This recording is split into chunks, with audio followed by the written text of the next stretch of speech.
ধন্যবাদ ফেনীর পত্তকে। এটি আসলে এটি সামাজিক সংগঠন। এটি ফেনী জেলা সমবায় অধিদপ্তর থেকে নিবন্ধিত।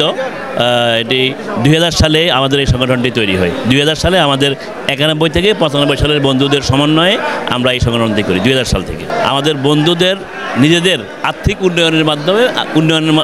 উন্নতির মাধ্যমে বন্ধুদের উন্নয়ন সাধন করা।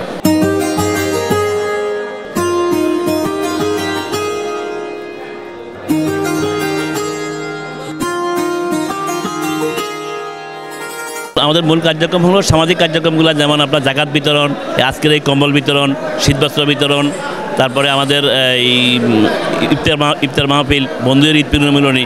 পাশাপাশি আমাদের আরও অনেকগুলো আর্থিক কার্যক্রম আছে, যেটি আমাদের মূল থিম। বন্ধুদের যেহেতু আর্থিক উন্নতি সাধন করা আমাদের লক্ষ্য, তো সেই লক্ষ্যে আমরা আমাদের নিজেদের মধ্যে আমরা সমবায়ের মাধ্যমে আমরা নিজেদের অর্থায়ন করে আমরা বিভিন্ন অর্থনৈতিক কার্যক্রম করে থাকি। এটির মধ্যে আমাদের এখানে এই ছাগলনাইয়া উপজেলাতে আমাদের একটি জায়গা আছে, এটি হলো ছাগলনাইয়া যে ব্রিজের পাশে। আমরা এখানে আমাদের একটা বন্ধুর বন্ধনের আমাদের নামে একটা পার্ক করার খেয়াল আমাদের সামনের পরবর্তী আমাদের কার্যক্রম। এটি আমাদের নিজস্ব, আমাদের রেজিস্ট্রিকৃত আমাদের বন্ধুদের জায়গা। এছাড়াও আপনার বন্ধুর জন্য বলতেছি, আমাদের ঢাকাতে পূর্বাচলে ওখানে আমরা 2 বিঘা জায়গা পেয়েছি এই গণপতি বাংলাদেশ সরকার থেকে। সরকারের পূর্বাচলের যে প্রকল্প, সেই প্রকল্পে আমরা রাজধানী উন্নয়ন কর্তৃপক্ষ থেকে আমরা 2 বিঘা জায়গা পেয়েছি। এটি আমাদের একটি স্কুলের জন্য হবে। সেটা আমাদের বন্ধুর বন্ধনেরই বিবি ইন্টারন্যাশনাল স্কুল নামে খ্যাত আমাদের হবে। আমরা অলরেডি নামকরণ করেছি। জায়গাও আমরা বরাদ্দ সরকার থেকে আমরা পূর্বাচল থেকে পাচ্ছি। আমরা ওখানে আমাদের স্কুল হবে এই বন্ধুর বন্ধনের নামেই।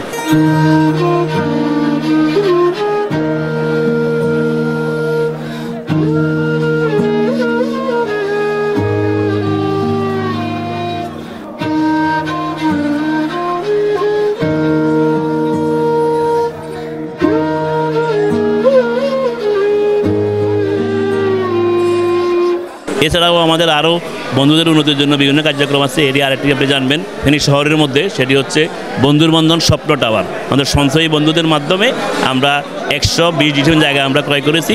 সেখানে আমরা বন্ধুদের জন্য, আবাসিকের জন্য আমরা সেখানে আমরা ওই ব্যবস্থা করব। সেটির নাম দিয়েছি আমরা বন্ধুর বন্ধন স্বপ্ন টাওয়ার। আমাদের এই 3টি আমাদের অর্থনৈতিক কর্মকাণ্ড আমরা প্রতি বছরই করে থাকি। এই বছরও আমরা 1000 বন্ধুকে আমরা এই ছাগলনাইয়া উপজেলায় আমরা আজকে কম্বল বিতরণ করতে যাচ্ছি। 600 আমরা গরিব অসহায় মানুষকে আমরা কম্বল দেওয়ার চেষ্টা করেছি। টোকেন দিয়ে আমরা আপনারা দেখতে পাচ্ছেন সাধারণভাবে 600 জনকে আমরা এখানে আমরা কম্বল বিতরণ করব। আর এরপরে যারা আসতে পারে নাই আপনাদের এই ছাগলনাইয়া উপজেলার বিভিন্ন ইউনিয়ন থেকে, তাদেরকে আমরা বাকি 400 ওদেরকে বাড়িতে আমরা পৌঁছে দেওয়ার চেষ্টা করবো ইনশাআল্লাহ। এসএসসি জি, আমাদের 91 থেকে 95 সালের ফেনী জেলার বিভিন্ন স্কুলের বন্ধুরা মিলে আমাদের এই সংগঠন।